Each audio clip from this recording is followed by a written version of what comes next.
Can't believe we let him go, but I'm so thankful that they got him. A man once accused in one of Nashville's most high-profile double murders now facing sentencing for a different crime. Patrick Streater was just convicted of a sex crime in Seattle, Washington. This comes years after he was set to face trial here in Nashville for the 1996 murders of Melissa Chilton and Tiffany Campbell. But those charges were abruptly dropped. Fox 17 News' Kelly Avellino talking to one of the victims' mothers, who says despite this bit of injustice, she's haunted by regret.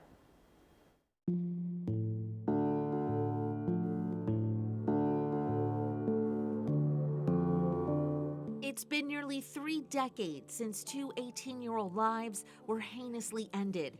In 1996, Melissa Chilton and Tiffany Campbell were stabbed nearly 100 times in the tanning salon where they worked. The worst day of my life, I had to go back to that dorm room and load her stuff up. Melissa's mother, Gail Chilton, has suffered the resounding loss of her daughter every day since.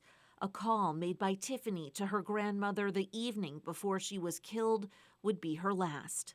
She called me the night that she got murdered, and she'd tell me, say, Nana, I love you, and I loved her very much. Both families waited nearly 2 decades for a suspect to be charged. In 2013, after advancements in DNA, Patrick Streater was indicted for 2 counts of first-degree murder. Streater was already serving time in California for a string of armed robberies, using a knife in some of them. Detective at the time, Mickey Miller, says Streater had dated Tiffany Campbell and matched a partial DNA sample on a knife sheath at the scene. The crime scene was so awful that those will always stay with you. We felt like that Tiffany was probably the target, and that Melissa had come in, and that's why she had so many defensive blows on her.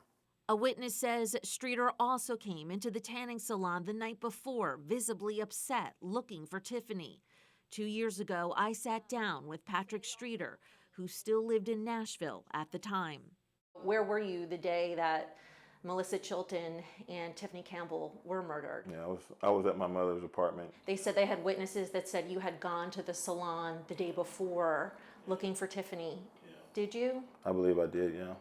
Did you own a weapon like the one that was used? I know I read in a report that your wife said you did. Right, yeah, no. But 5 years into the court proceedings, a stunning twist. The district attorney told the families that a new round of DNA testing turned out to be less favorable for the prosecution. I pushed and pushed and pushed, and then I just sat back and let somebody make a decision that was wrong. We were there, we had it, and I believe the jury would have convicted him. Streater walked out of court a free man.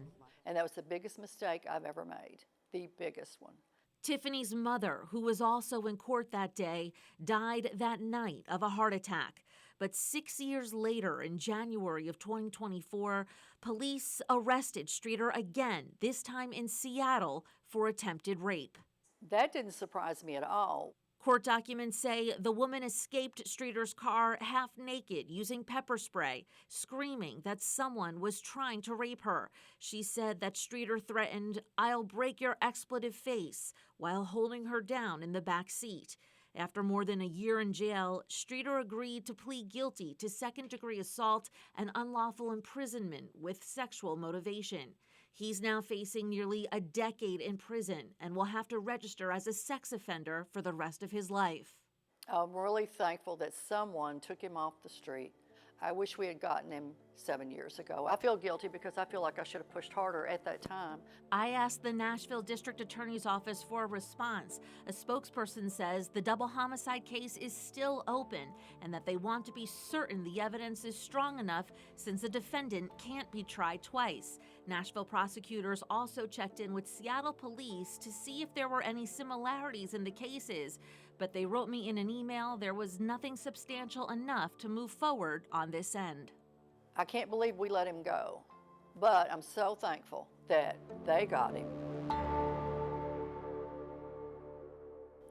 Gail Chilton is pushing for continued retesting of the DNA evidence as technology continues to evolve, especially since there's such a small sample in her daughter's case.